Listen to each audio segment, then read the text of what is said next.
It's June 18th, day before we go to the beach. I thought I'd update. Tillandsia air plants look pretty good. We've gotten some blooming. That one's blooming right there, and this one. And the rest of them are looking pretty good. Xerographica is gorgeous. And then around the corner here, these massive canna lilies came out. They are as tall, almost as tall as me. And they're okay. I'm not sure they're worth the space they're taking up. But we're gonna leave them here, probably take them out and split them in the fall, give them another chance. And here's our first hydrangea. Not many blooms at all, but it's probably because I cut it back so severely in October, and apparently I'm not supposed to cut it after August. So I'll know that for this year. And that's the African lily, or amaryllis. Another hydrangea, and these were pretty pink canna lilies. And then, as you see, we had to put a temporary fence up here because Buddy would come in here, go to the bathroom, and then he'd scratch up the soil, and he displaced a few of my plants that way. Those are the watermelon from Annalisa, and really nothing else that she sent came up. So I don't know what the problem is there. Rosemary is kind of pitiful. It hasn't done anything really since I planted it.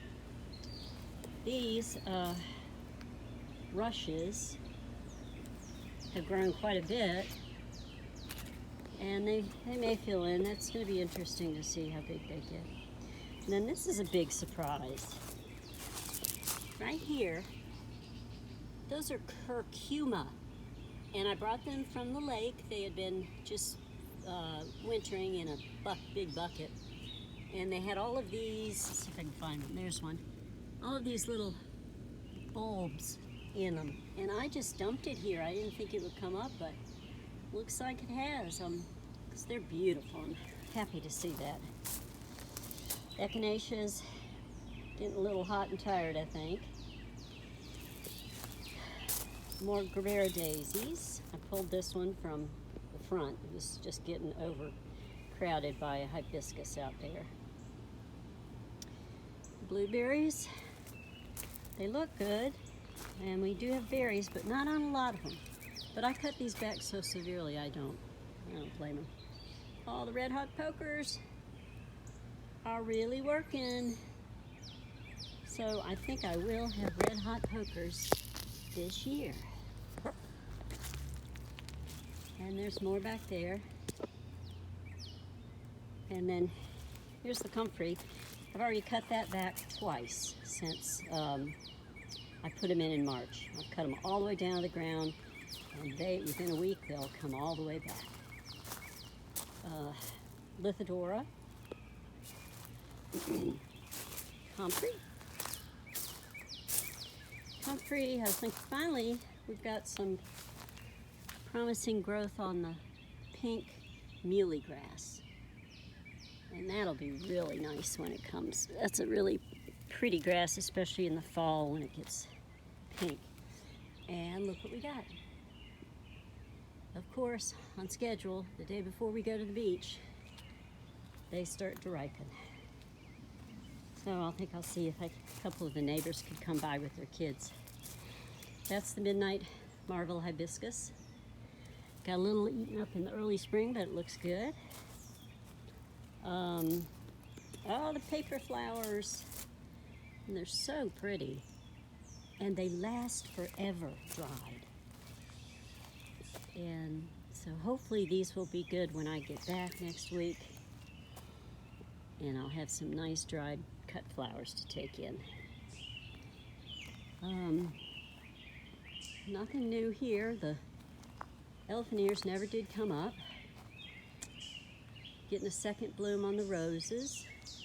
Those are pretty, but hey, the roses have so many pests, I'm not sure I'm gonna continue with them.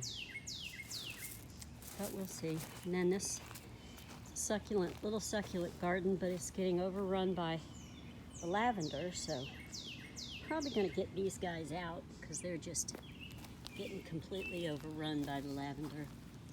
And this is my favorite one. It's starting to get overgrown even, but its color is just gorgeous. And then this prairie fire sedge. It's grown a lot. And it's supposed to be very pretty in the fall. We'll see. More succulents.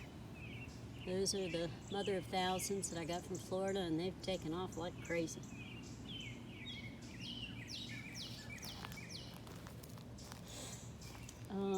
That's about it for this side of the garden.